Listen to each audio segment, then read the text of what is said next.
La fusée lourde de la société SpaceX a réussi son essai statique sur son aire de lancement du centre spatial Kennedy, en Floride. La première tentative de lancement est attendue d'ici une semaine. Pour la première fois, ce 24 janvier 2018, les 27 moteurs Merlin de la fusée Falcon Heavy ont rugi.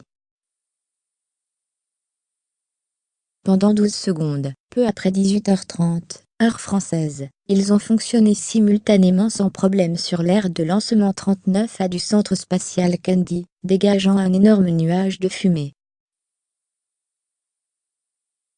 Après plusieurs reports, cet essai réussi est le prélude au premier lancement de cette fusée développée par SpaceX, et qui peut emporter 63,8 tonnes en orbite basse.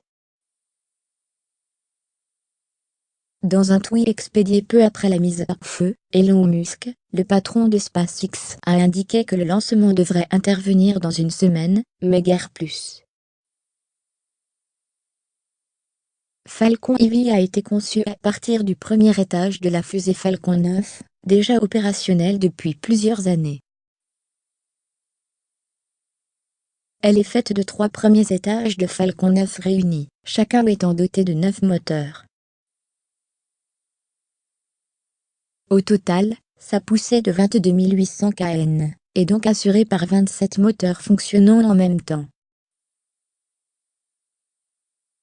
Depuis la fusée lunaire russe N1, dans les années 1970, son premier étage comportait 30 moteurs, on n'avait pas vu un tel assemblage.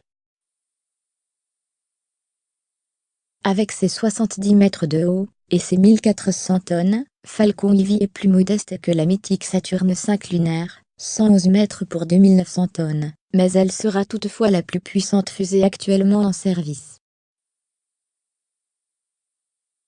Pour son premier vol, Falcon Heavy décollera de l'aire de lancement 39A du centre spatial Kennedy, celle-là même d'où était partie, en 1968, la mission Apollo 8, qui avait conduit 3 hommes autour de la Lune, mais surtout, en 1969, la mission Apollo 11 au cours de laquelle Neil Armstrong et Buzz Aldrin avaient marché sur la Lune.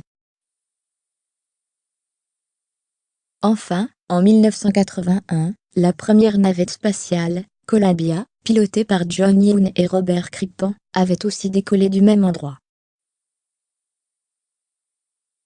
SpaceX va tenter de récupérer le premier étage, ainsi que les 2 propulseurs d'appoint en les faisant revenir se poser à la verticale au centre spatial Kennedy.